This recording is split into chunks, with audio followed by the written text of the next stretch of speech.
I always thought karma would come dressed in something more dramatic than a plain manila envelope. But there it was, sitting innocently on my desk between a cold cup of coffee and a stack of quarterly reports, about to blow my whole world apart.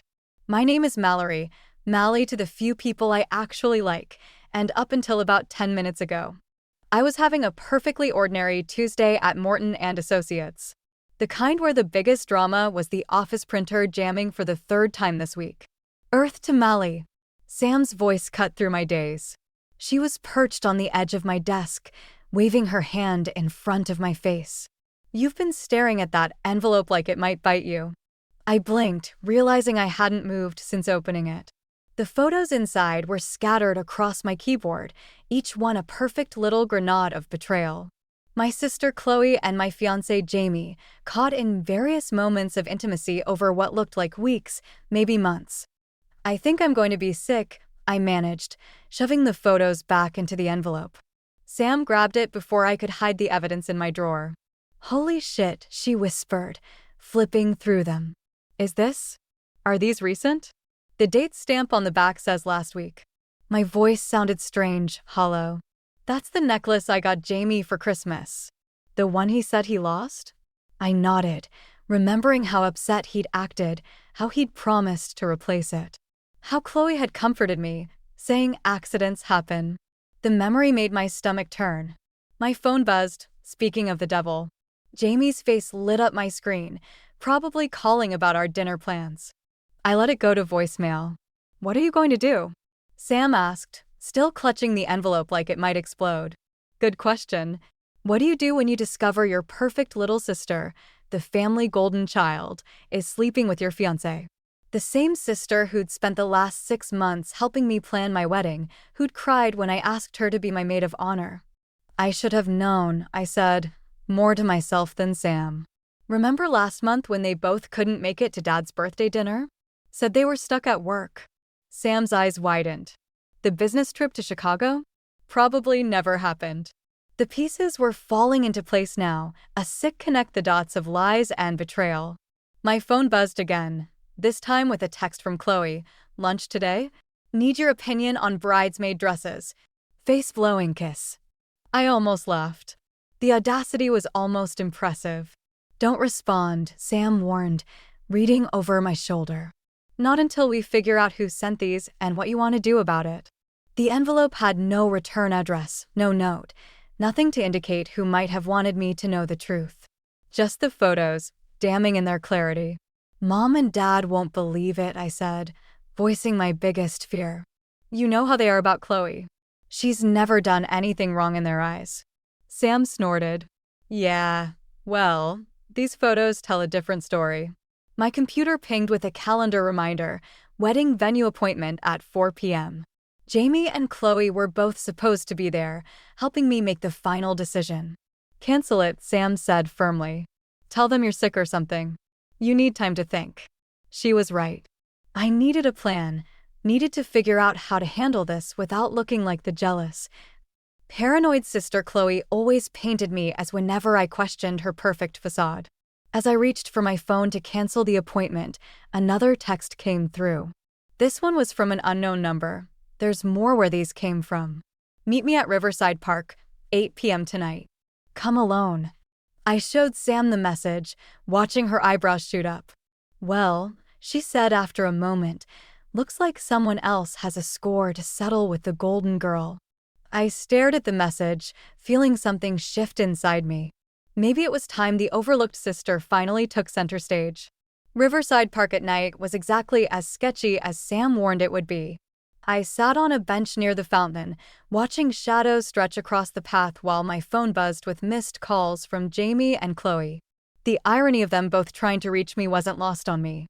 A figure emerged from the darkness, and I tensed until I recognized him, Luke Bennett, Chloe's ex from college. He looked different from the photos I remembered, more worn around the edges. "Didn't think you'd show," he said, dropping onto the bench beside me. "The photos. They're from you." He nodded, pulling out a cigarette. "Found out about them 2 months ago. Your sister's not as clever as she thinks she is." "Why tell me now?" Because he exhaled smoke into the cool evening air. Chloe's about to destroy someone else's life. Again. The way he said, again, made my stomach clench. What do you mean? Remember when she transferred school senior year? It wasn't because she got a better scholarship.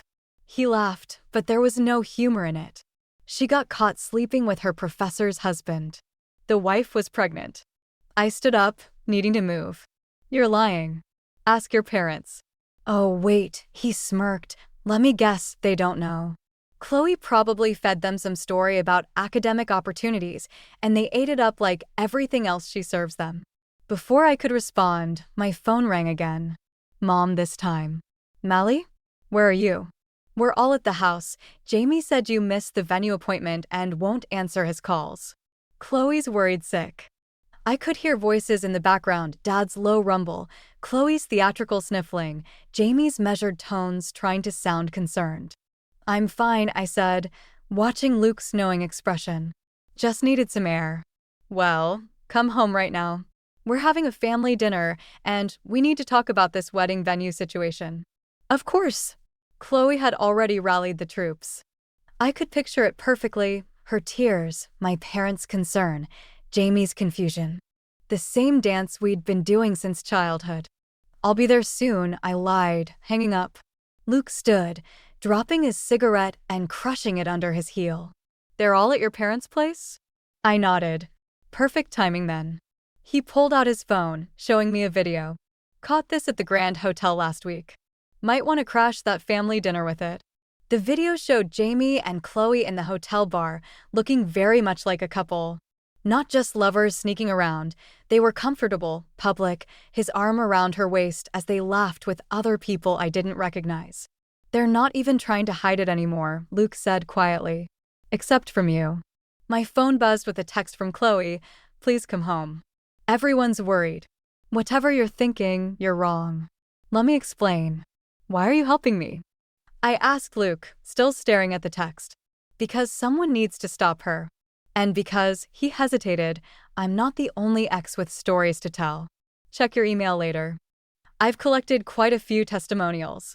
As he walked away, another text came through, this time from Jamie. Babe, you're being ridiculous. Come home so we can talk about this like adults. Like adults. As if I was the one being childish by not playing along with their charade. I looked at the video again, at how natural they looked together. How many other people knew?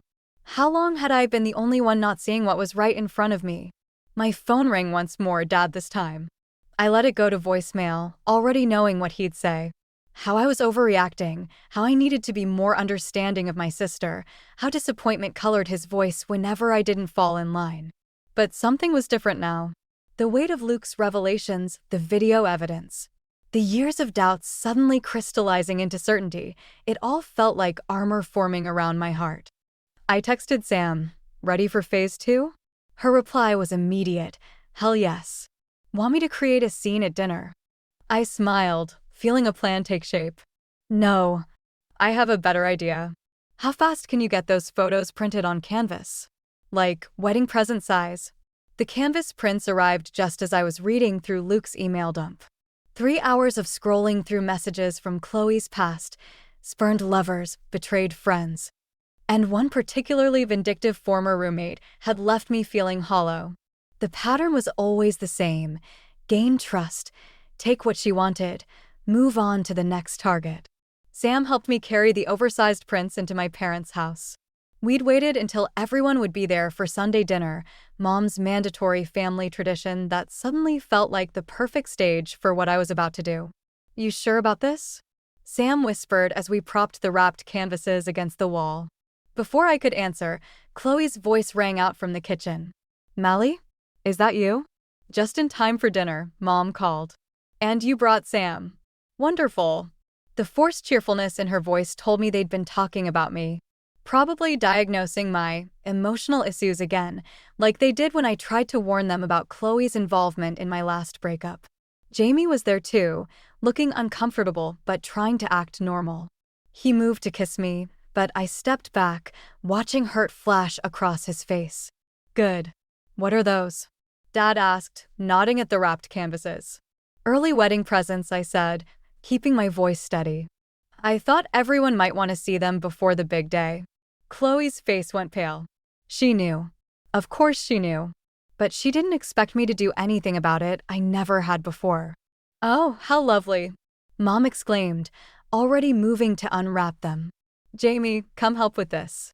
I watched him approach the largest canvas, noticed how his hands shook slightly as he helped Mom remove the brown paper.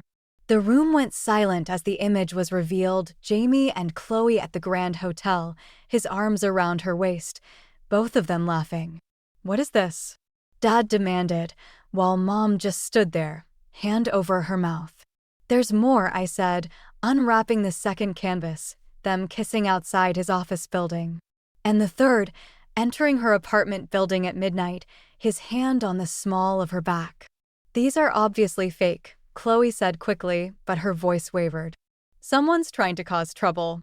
Mally's always been jealous. Don't. My voice cut through her excuses. I have the video, too. And the testimonials from your other victims. Like Professor Carter's wife? Or Luke. Or maybe we should talk about David from your first year of college. Jamie had backed away from the canvases, looking sick. Chloe, you said, you told me Mally knew. That she was okay with. She told you what? Mom interrupted, finally finding her voice. That Mally and I had an arrangement, Jamie said quietly. That she was seeing someone else too, and we were just waiting for the right time to end things publicly. I laughed, and the sound seemed to startle everyone. Of course she did. Just like she told Luke I was sleeping with her boyfriend in high school. Just like she told David I was the one sending those messages from her phone. You're making this all up, Chloe said, but tears were starting to fall. Perfect, calculated tears that had always worked before. Not this time, I said, pulling out my phone. Luke saved everything. All your messages, all your schemes. Did you really think none of them would ever compare notes? Dad started to say something about family loyalty, but Mom cut him off. Henry, not now. Let her finish. That was new. Mom had never stopped Dad from defending Chloe before. I don't need to finish, I said, suddenly tired of all of it. The canvases can stay here. Consider them my contribution to the family photo collection. Sam and I are going to get dinner somewhere else. Mally, wait, Jamie called as I turned to leave. We need to talk about this. No, we really don't. But you should probably talk to Chloe about Luke. Apparently, they've been meeting up too. Something about revenge being better when it's a team sport. I heard Chloe's gasp, saw Jamie's face contort with realization. But I was already walking out, Sam right beside me, leaving behind the sounds of my family's perfect Sunday dinner imploding. That was brutal, Sam said as we got in her car. Yeah, I agreed, feeling lighter than I had in years. But you know what's funny? I don't even want revenge anymore. I just want pancakes. Sam grinned, starting the engine. Pancakes it is. And hey, at least you got your deposit back on that wedding venue. 3 days after the Sunday dinner showdown, Mom showed up at my apartment unannounced. She stood in my doorway clutching her signature stress-baking offering, a banana bread that smelled like childhood and complicated feelings. Your father doesn't know I'm here, she said, pushing past me into the kitchen. Her hands shook as she set down the bread. I watched her move around my space, noting how small she suddenly looked. Did Chloe send you? No. She turned, meeting my eyes for what felt like the first time in years. I've been going through old photos. Remember when you girls were little and Chloe would always cry until we let her stand in front of you in pictures? Mom. I thought it was sweet, she continued, her voice cracking. Her wanting to be seen. I never realized. She pulled out her phone, showing me a text conversation. Jamie reached out to me yesterday. He told me everything. I felt my stomach drop. Everything? About the abortion last year. How Chloe convinced him it was better not to tell you, that it would only hurt you. How she. Mom's voice failed her. The room tilted slightly. What abortion? Mom's face went pale. Oh God. You didn't know about that part either. My phone buzzed, Luke calling again. He'd been trying to reach me since Sunday, probably to gloat about our successful takedown. I let it go to voicemail. There's more, Mom said quietly. Your father's company, the new client Chloe brought in through her PR firm, it's a front. The SEC is investigating, and your father could lose everything. I sank into a kitchen chair, trying to process this new layer of betrayal. Does Dad know? Not yet. I found the investigation papers in Chloe's room when I was looking for evidence that the photos were fake. She laughed bitterly. I wanted so badly to prove you wrong. My phone buzzed again, Sam this time. 911. Turn on the news. Channel 7. I grabbed the remote, flicking on the TV. There was Jamie, standing at a podium, Chloe by his side. The caption read, "Local financial director announces engagement, claims blackmail attempt." While these accusations are painful, Chloe and I have decided to face them together, Jamie was saying. The manipulated photos and false claims are clearly an attempt to damage both our reputations and our family's businesses. Mom made a small, wounded sound. The timing of these allegations, just as Rivers Investment Group announces its merger, is suspicious, Chloe added, looking perfectly distressed. My sister's involvement with known criminal Luke Bennett raises serious questions about her stability and motives. Known criminal? I echoed. My phone exploded with notifications, work colleagues, family, friends, all sending links to articles about Luke's apparent history of fraud and blackmail. She's going to destroy you, Mom whispered. Just like she's destroying your father's company. And we let her. We taught her she could. Another text from Sam. Luke's been arrested. Something about wire fraud. This is bad, Molly. I stared at the TV, watching Jamie and Chloe play the victims while my life burned down around me. Again. But this time was different. This time, I had my mother's shaking hands and a lifetime of receipts. Mom, I said slowly, those investigation papers you found, where are they? In my car. I wasn't sure. Get them. And call Dad. Tell him to meet us at Sam's office in an hour. She's not just my best friend. She's also the best corporate lawyer in the city. You want to fight back? Mom asked, something like hope flickering in her eyes.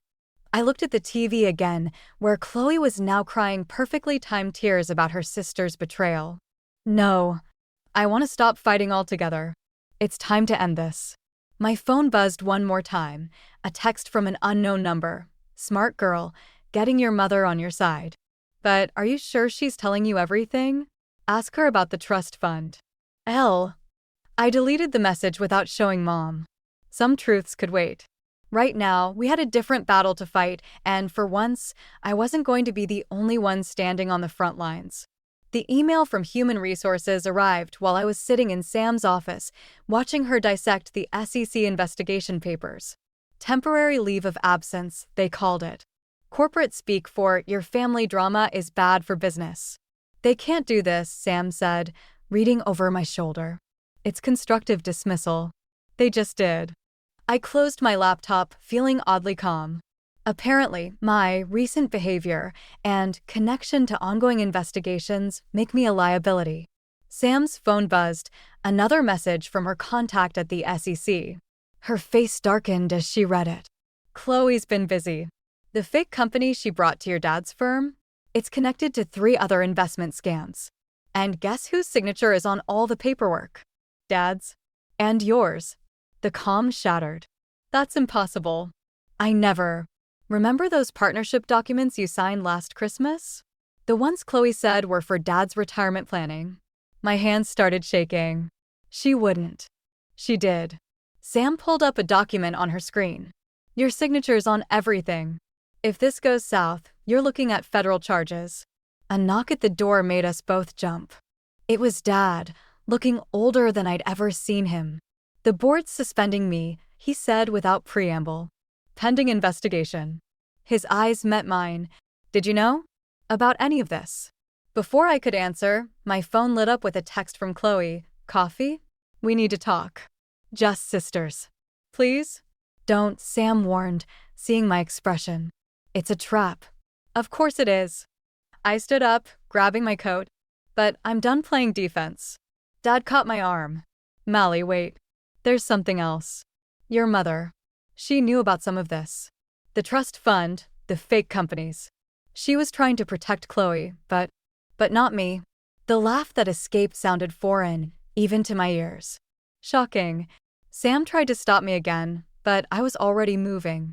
20 minutes later, I walked into the coffee shop where everything had started, where Jamie had proposed, where Chloe had helped plan my wedding, where all the lies had been crafted over perfectly foamed lattes. Chloe was already there, looking flawless as always. 2 cups sat on the table. "I got your favorite," she said, pushing one toward me. I stayed standing. "Why? Because you like caramel macchiatos? Why did you forge my signature? Why set up Dad to take the fall? Why any of this?" Her perfect facade cracked, just slightly. "You weren't supposed to find out about that part yet. Not until after the merger, when everything would be too complicated to unravel. And Jamie? The baby? A mistake. Several mistakes, actually." She smiled, but it didn't reach her eyes. "But it worked out, didn't it? He's much better suited for me. We understand each other. Like you and Luke understood each other?" That hit home. Her smile faltered. "Luke was a complication, but he's been handled. He's in jail, Chloe. Because of you. Because of us," she corrected. "Your signature's on those documents too, remember? And now that you've lost your job, been connected to a federal investigation." She shrugged delicately. "Who's going to believe you over me?" My phone buzzed, Sam sending a warning, probably. Or Mom with more guilt-ridden confessions. Or Dad with more revelations about family betrayals. "You know what's funny?" I said, finally sitting down. "I actually felt guilty about those canvas prints. About exposing you at dinner. I thought maybe I'd gone too far." "You did." Chloe's voice hardened. "And now you're going to help me fix this.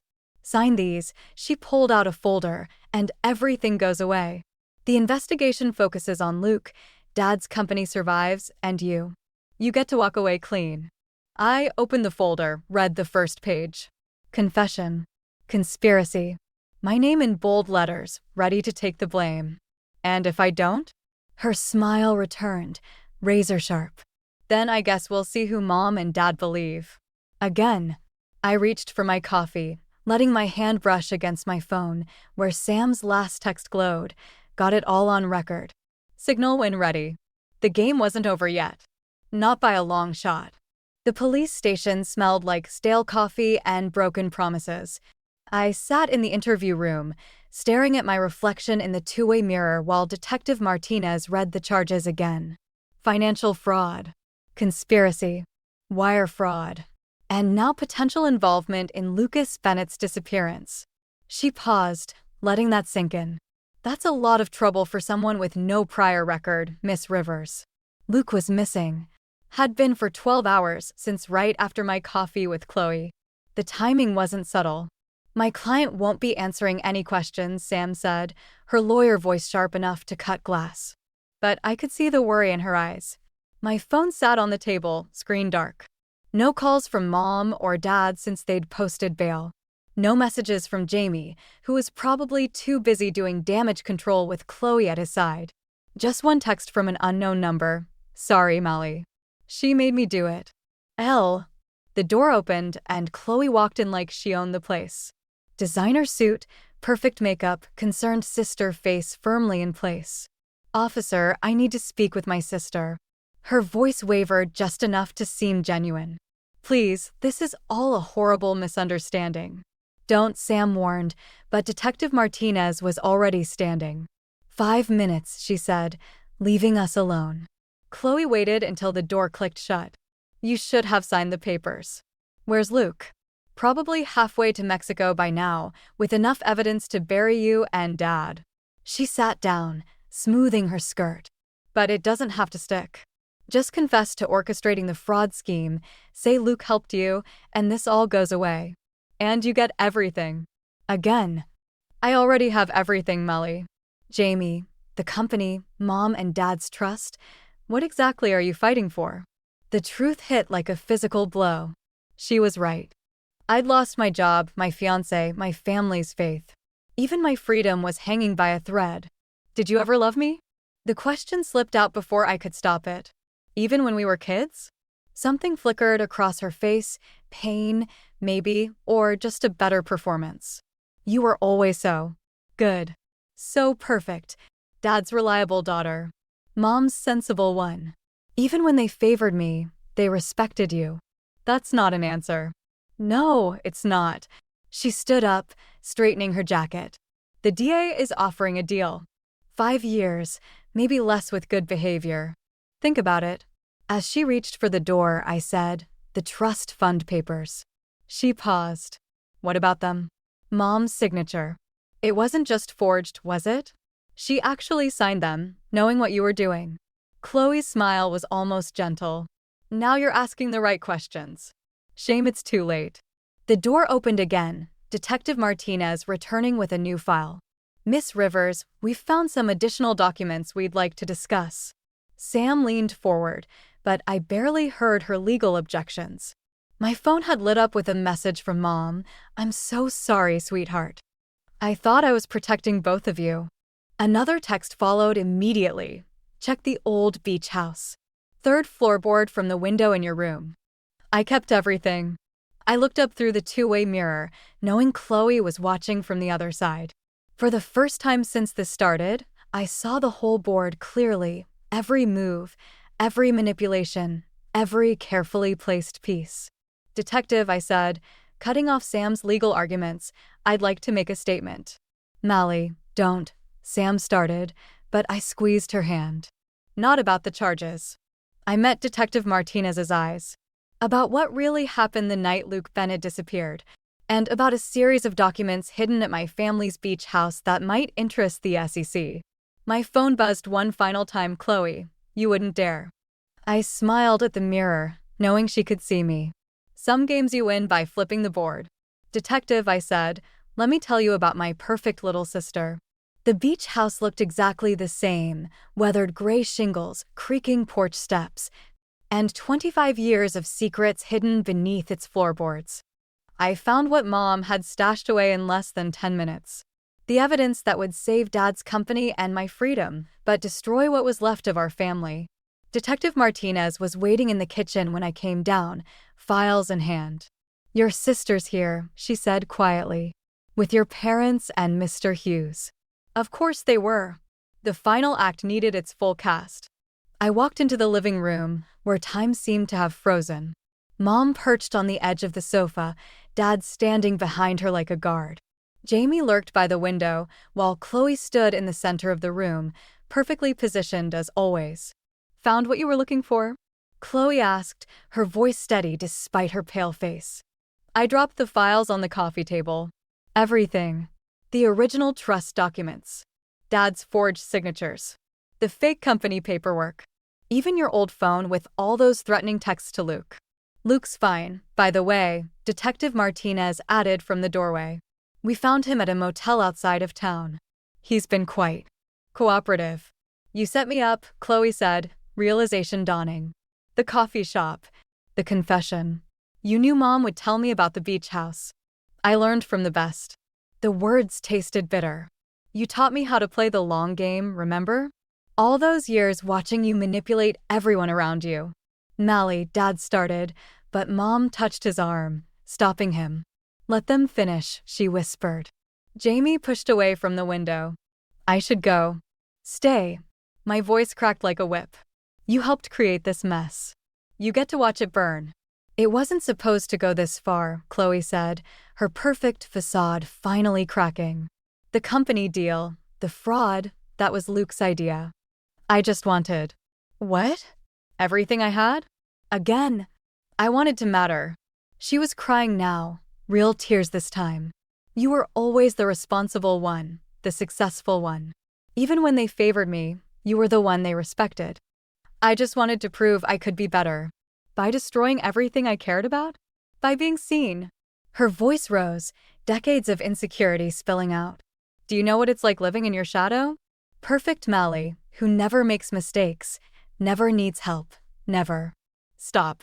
Mom stood up suddenly. Just stop. This isn't about your sister's shadow, Chloe. This is about what you did. What we let you do. The room went silent. Mom never interrupted Chloe's performances. The documents, Detective Martinez said into the quiet. They're enough for charges?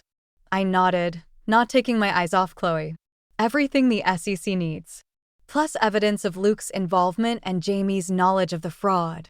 Jamie started to protest, but Chloe's laugh cut him off. Oh, that's good. Really good. Using my own tactics against me. She wiped her eyes, smearing perfect makeup. So what now? You send me to jail? Destroy the family to save it? No. I picked up the files again. You have a choice. Come clean about everything, the fraud, Luke, all of it. Take the plea deal they're offering. Get help. Or I submit these and we all go down together. You wouldn't. Try me. I met her eyes, seeing for the first time the scared little girl behind the manipulator. I learned more than just game playing from you, Chloe. I learned how far someone will go when they're backed into a corner. The silence stretched, heavy with 28 years of rivalry, love, and betrayal. Finally, Chloe reached for the confession papers Detective Martinez held out. Her hands shook as she signed. I really did love you, she whispered. That's why it had to be you. Nobody else ever felt real enough to destroy. As they led her out, Mom touched my arm. The trust fund papers are staying hidden, I finished. Some secrets should stay buried. Dad cleared his throat. Mally, I don't. I turned away from all of them. We're not doing that part yet. Maybe not ever. Through the window, I watched them load Chloe into the police car. She looked back once, and for a moment, I saw us as we used to be, just sisters, before shadows and secrets tore us apart. Sam was right. Sometimes winning feels exactly like losing. 6 months later, I stood outside the minimum security prison, waiting for Chloe. Sam sat in her car nearby, ready to intervene if needed, but this moment belonged to just us sisters. When Chloe emerged, she looked smaller somehow. Less polished. More real. You came, she said, stopping a few feet away. You asked. The letter had arrived last week, her first direct communication since the sentencing. No manipulation, no blame, just 3 words. Please be there. Dad's company survived, I said into the awkward silence. The SEC accepted the plea deals. Luke's serving his time in California. And Jamie moved to Boston. Apparently, burning bridges is his specialty. She almost smiled at that. Almost. Mom wants to do family therapy, I continued. Dad's actually considering it. But you're not sure.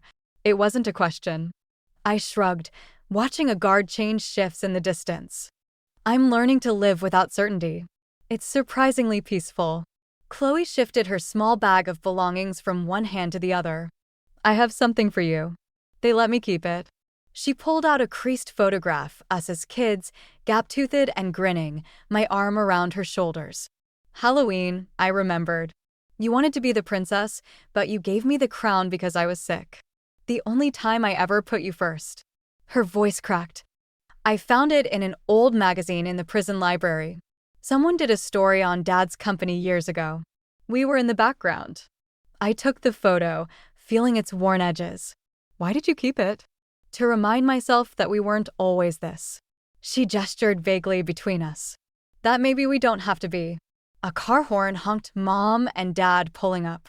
They'd insisted on being here, though they'd agreed to wait until I had this moment with Chloe. They're taking me to the halfway house, Chloe said. Part of the deal. I nodded, still looking at the photo. I have something for you too. I pulled out an envelope. Your trust fund papers. The originals. Her hands shook as she took them. You kept them? Some secrets deserve a second chance. Even if the people who made them don't get one yet. She understood what I wasn't saying. Forgiveness wasn't on the table, but maybe something else was, something slower, more cautious, built on truth instead of competition. I have to go, she said, glancing at our parents' car. But Mally? That thing I said, about destroying you because you felt real? I was wrong. I did it because you were the only one who ever saw through me, and I couldn't stand being seen. I watched her walk away, saw Mom's tentative hug, Dad's awkward pat on her shoulder. Through the car window, I caught Mom's questioning look, an invitation to join them. Not today, I mouthed, and she nodded, understanding for once. Sam appeared at my side. You okay? Ask me tomorrow. I handed her the photo. Did I ever tell you about the princess costume? Only about 100 times. She bumped my shoulder. Come on, I'm buying you coffee. You can tell me again. As we walked away, my phone buzzed with a text from Chloe. The crown never suited me anyway. I smiled, thinking of that Halloween, of crowns passed between sisters, of the fine line between seeing and being seen. Some stories don't end with forgiveness or revenge. Some just end with understanding, and maybe that's enough. Hey, Sam, I said as we reached her car. Make it pancakes instead of coffee. She grinned, getting the reference to that night 6 months ago. Pancakes it is. The perfect food for new beginnings, I finished, taking one last look at the photo before tucking it away. Not everything broken needs to be fixed. Sometimes it just needs to be acknowledged, like an old crown passed between sisters on a long ago Halloween. Its plastic gems catching the light just right.